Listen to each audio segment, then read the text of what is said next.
Well, ladies and gentlemen, here's someone who I haven't seen for quite some time, and it's a real pleasure to. It's Mike Sutherland from Sawmill Brewery and Smoko Room there in Matakana. Mike, it's so good to see you, man. It's been so long, and you just must be so flat tack at the moment, bro. What's going on? Yeah, thanks, Jason. Thanks for having me.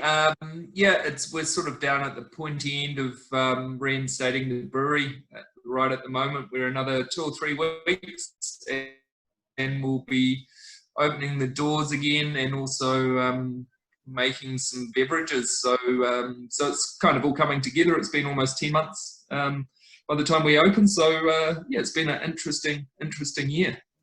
Look at you. I can't believe you're not pinging off the walls, Mike, because, you know, for 2020, this year for most small businesses has been marked by that other C word, that terrible pandemic thing, which we're still not through, to be honest. It's pretty amazing. But man, you got gazumped in January. You know, I'm sure most of the folks out there know, but there'll be some who don't. Where you came, you got a phone call saying, "Hey man, your business is burning down." How about that? Yeah, so yeah, it was beginning of October, and we were woken up one evening by one of our staff at about 1 in, just to come and tell us that the brewery was on fire. And we arrived there, and there was about 11 fire engines, and sorry, That's all right, mate. a lot of firemen and other related appliances. And yeah, it was a very surreal experience. And since then, you know, we've been cracking on. We sort of dealt with that.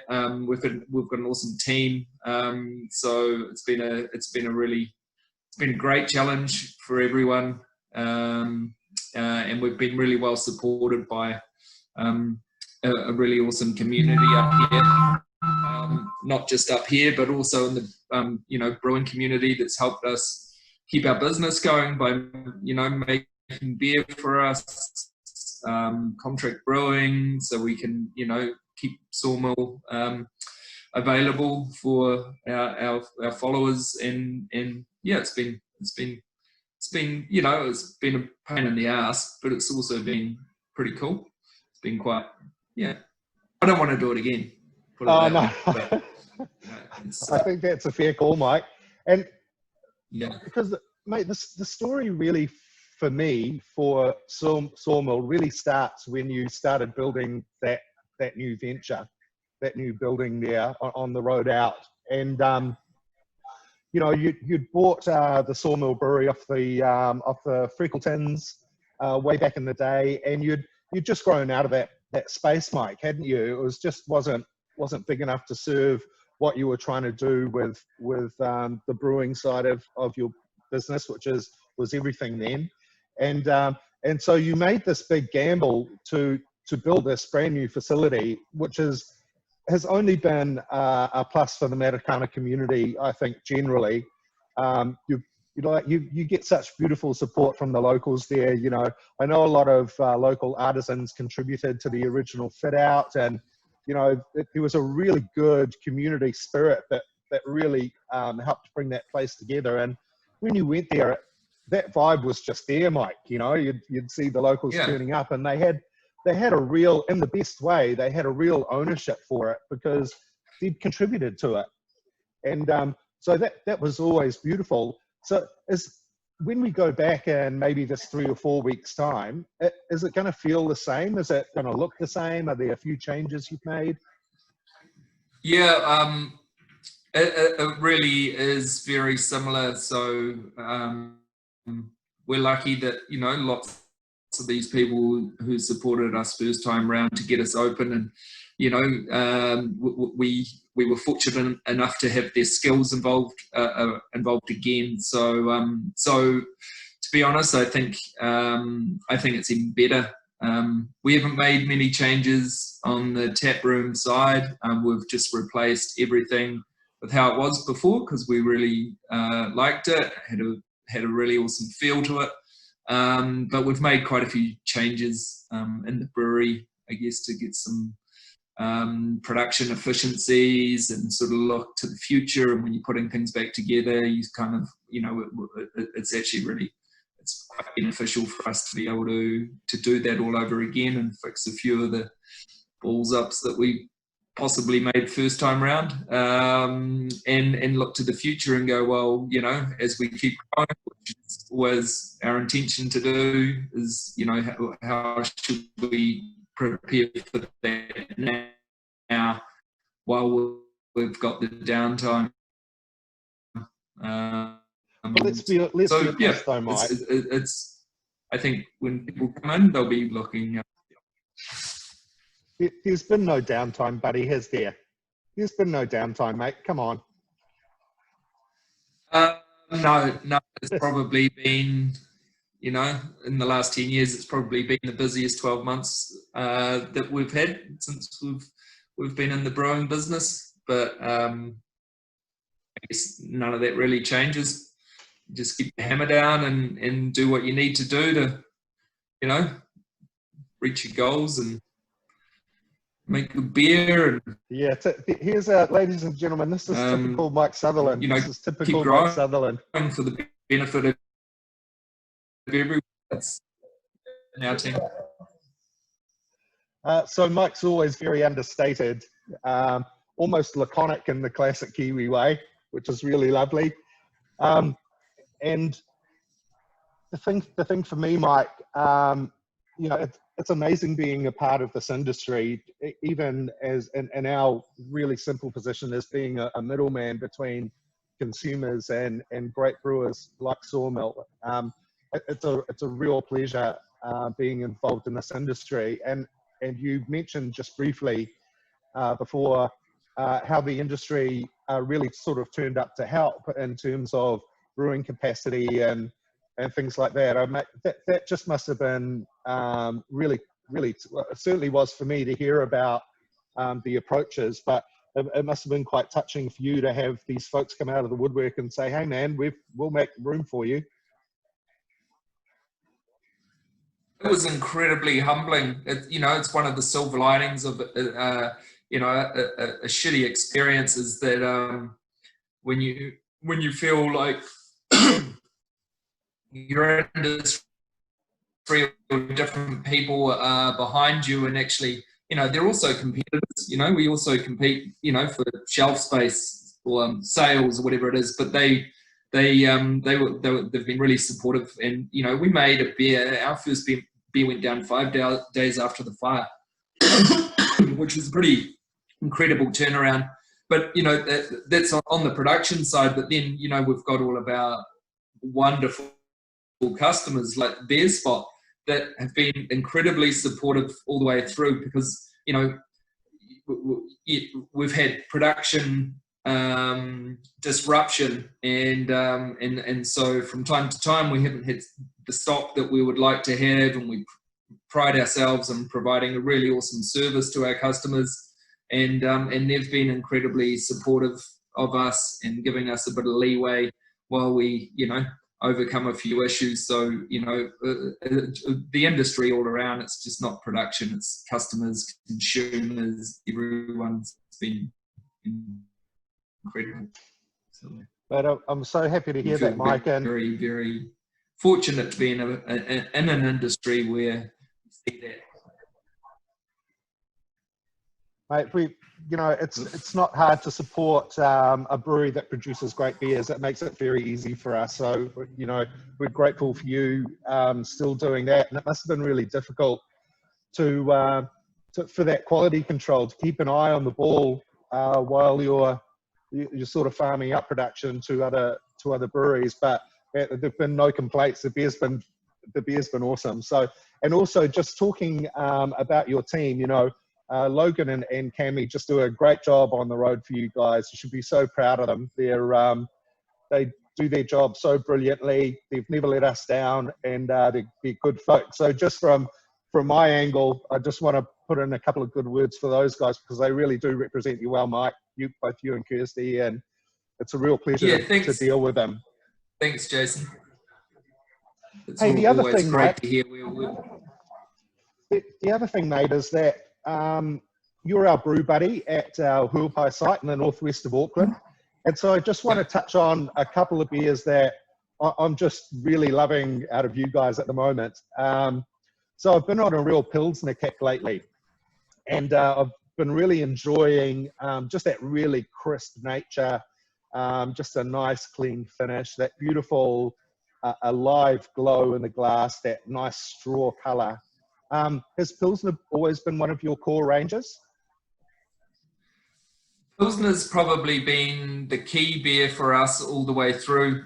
When we took on the brewery, it was our first project beer, I guess, to we had a vision for how we wanted it to taste and look and be perceived by consumers. So that was, and we saw it as the key, being slightly north of Auckland. This is sort of, lager country, or it was back then. The market's changed a lot. So we wanted a rare beer, that had all the characteristics of a great New Zealand Pilsner. And, I think we really have nailed it. It's still our biggest selling beer by quite a bit. And it's a beer we're really proud of. It's been well awarded, and we get feedback from our customers about it. So, and you guys picked up a... It's in there in an IPA world. Yeah. You guys picked up a couple of gongs in the New World Top 30 again this year, Mike. Tell us about those. Yeah, well, we got another one for the Pilsner again.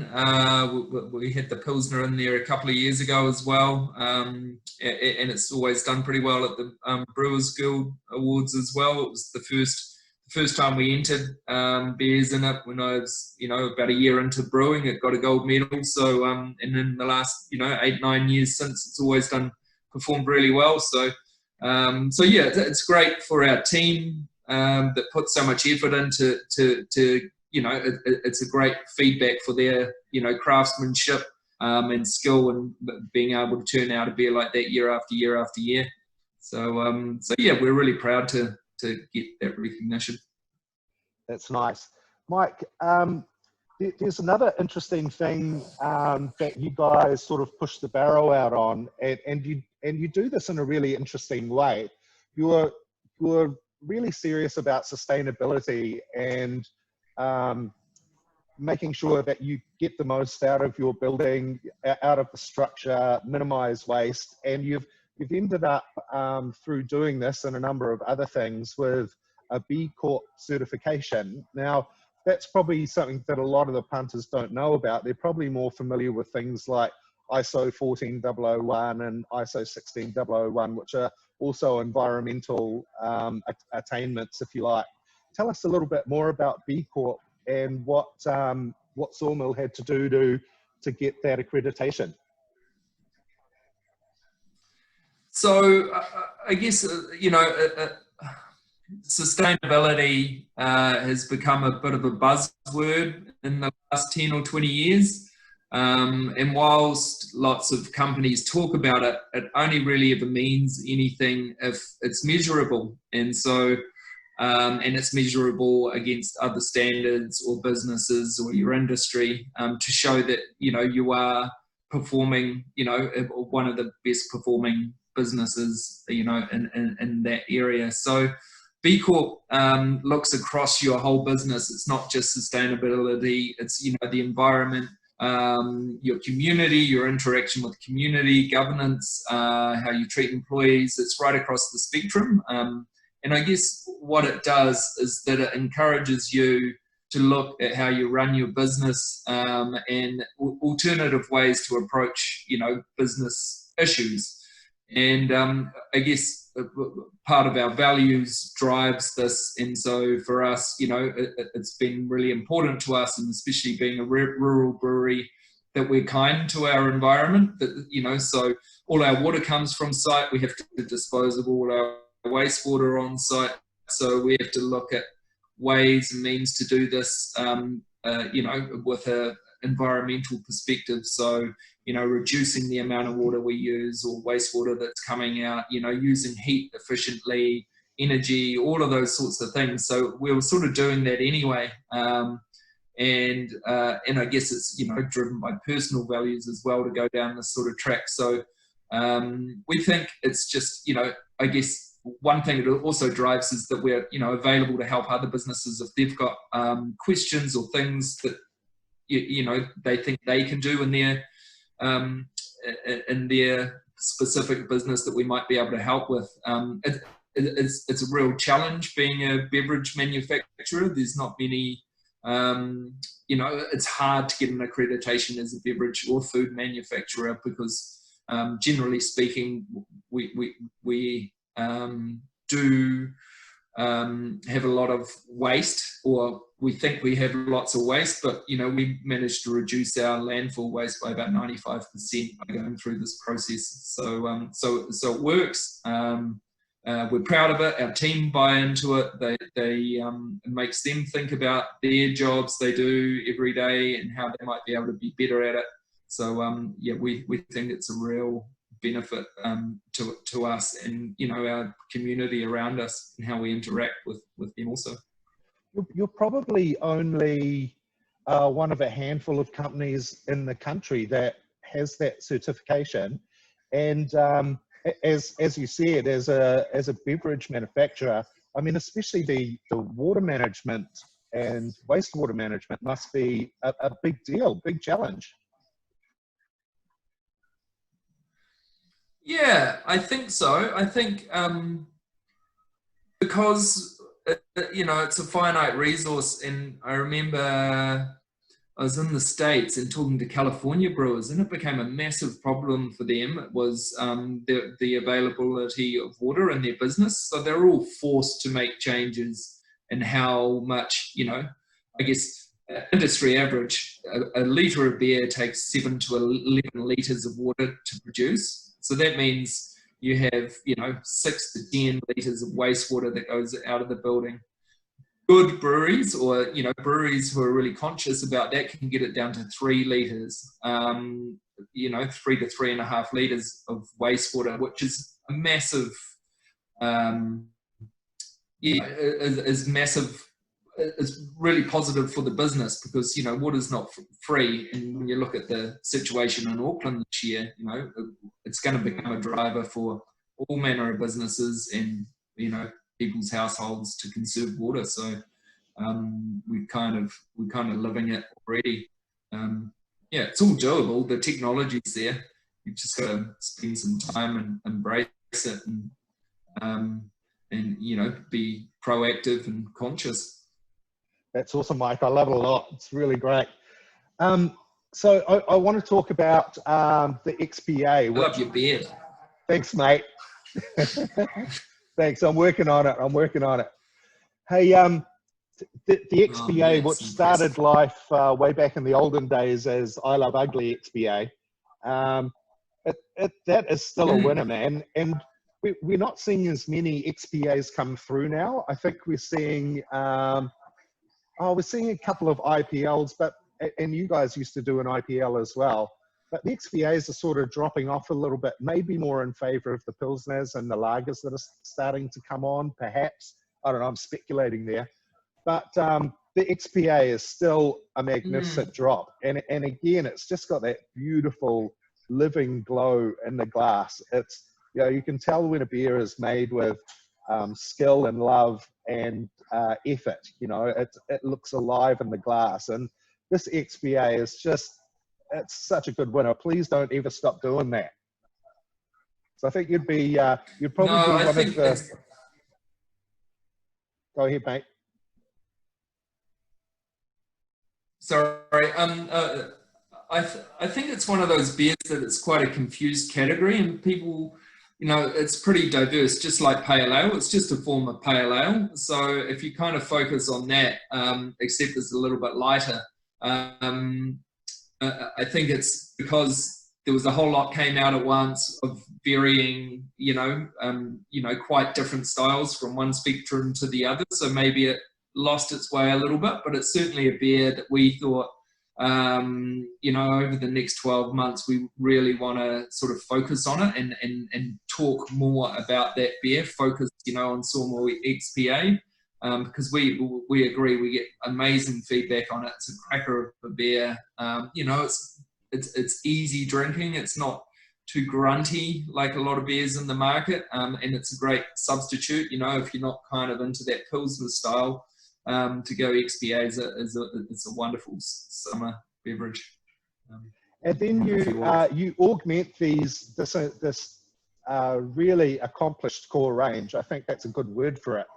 The core range is really accomplished. They're really approachable beers, really good examples of each particular style, right through the pale ale, the IPA, are really great, well-balanced examples, where you showcase those ingredients in great balance, that they're really approachable and delicious.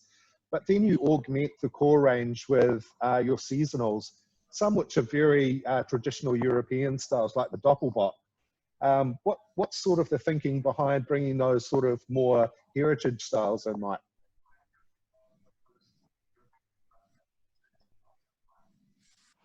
I think, there's a lot of, I love European style beer. So I love, strong Belgians or Hefeweizens or wit beers. I love all those old style beers, and it's a skillful beer to try and produce. You can't hide anything in them.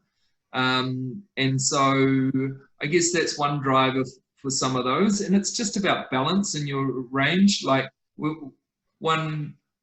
want our beer to be really drinkable for our consumers, so with our core range, it's got to be beer that they'll come back and have more than one of. So that's the key. So that's why there's only really 4 or 5 beers that's in our core range now.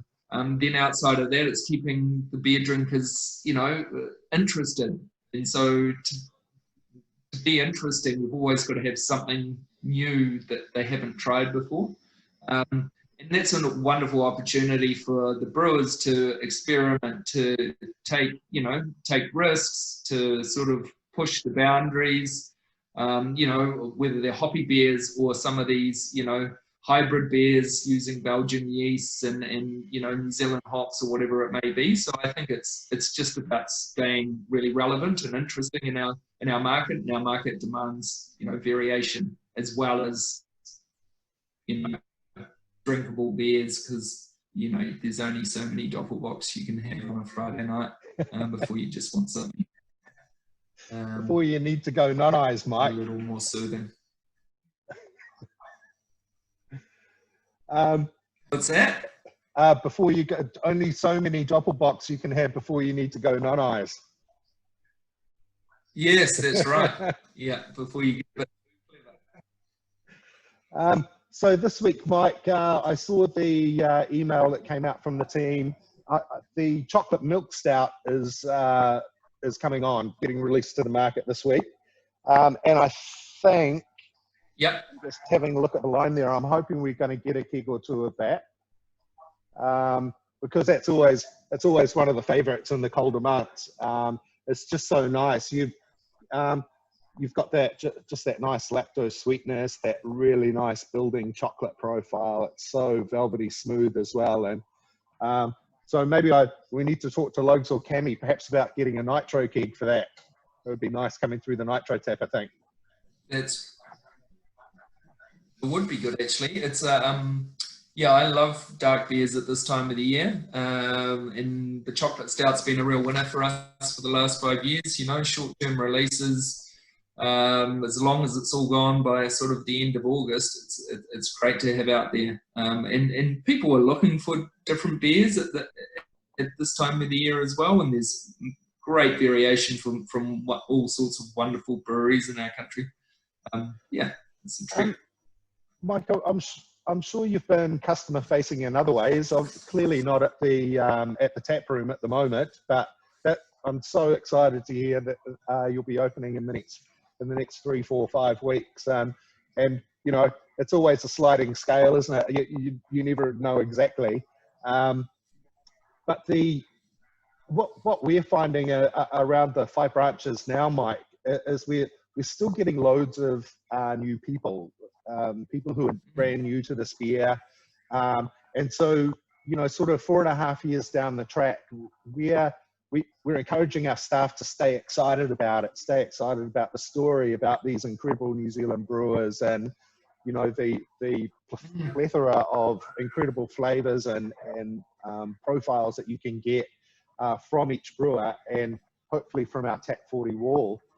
Have you noticed around the traps more mainstream beer drinkers talking about this type of beer, or being brave enough to give it a go? Because they've sort of been held in this Stockholm syndrome mentality for about 60 years by the big breweries. And often you ask them, why do you drink that particular type of beer? They say, oh, well, my dad did, you know, and his dad did. And I think his dad did because that's all there was. Are you noticing a more folks making themselves more available to this beautiful type of great beer now? Yeah, I think it's kind of up to us as retailers, you know, at our tap rooms to guide them through it. You know, like you don't want to sort of go from drinking Spates because granddad did and then dad did, and so that's what I started drinking, and then having a you know, a double IPA. It just doesn't work. It's too much of a shock to the system. So you've got to kind of start. A Pilsner or a simple pale ale is a great place to start. You know, you don't want to be too bitter. You just want to be like this, introduce them to the vibrancy of fresh beer. I think one thing I'm noticing since COVID in particular is that people or consumers are much more conscious about buying local. So they're wanting to support the local New Zealand-owned producers, New Zealand-owned and operated manufacturers, and I hope that's just the beginning of quite an upswing. Will be one great thing to come out of COVID, if not many other things, is that people are making, you know, more conscious decisions about supporting, you know, their own, you know, New Zealand owned and operated businesses, which has got to be good for our country. It's got to be great for, you know. I like it too, Mike, and you know, it's such an opportunity for all of us to really give it a good, decent push, and you know, attract these people with these beautiful transitional, these gateway beers that a lot of our brewers are making now, which is just the best tool. You know, we always have between 3 and 4 lagers and pilsners on that we use for transitional purposes, for beer education purposes. And you know, it's beautiful once you give them something that's familiar to them. You see the eyes get big, and then you know, 3 or 4 weeks later, they're bringing in a group of mates and they're telling them how the Tap 40 wall works. And, oh, well, you know, you guys are new at this, so you want to start off with a lager and a pilsner. I'm going to go for a pale ale, you know. It's so lovely. Yeah. Mate, tell us where... Isn't it incredible the amount of beer, people that have been drinking beer for a long time? Have never had they don't know what fresh beer tastes like. It's incredible. Yes, it's you know, sucking off the pasteurized nipple, mate. hey, Mike. For the folks who might not have been to the brewery and smoko room, can you tell us where it is? Yeah, so if you drive north, we're about now north of Auckland, you go through Warkworth and you head out towards the eastern coast, and from Matakana village, which you'll come across, you just go straight through that. We're about 2 kilometres on Lee Road. It's a big black shed on the left. It's well signed up. You'll see some silos outside it, full of malt. And, you know, in about 3 weeks' time, we'll be ready to have you all back. We'll look forward to seeing you. Mike, I'm so excited for you and Kirsty, mate, and the rest of the team out there at Sawmill. I bet the brewers are itching to get back on the kit, and you know, push that first one through, mate. That'd just be so exciting. So Mike, look, we're talking to you because you're the Brew Buddy of the Month at the Beer Spot in Huapai. I'm really grateful for that. Thank you so much. And mate, I've got nothing Thank but you. the best wishes for you and Kirsty and the team, mate. And if you could do the right thing and let us know when the reopening is, I'd love to come along. And I promise I'll be on my best behaviour. Good. There you go. No, we'll do that. Mike, thanks so much for your time, buddy. I really appreciate it. And we'll see you again soon, mate. Thank you. No worries. Thanks, Jason.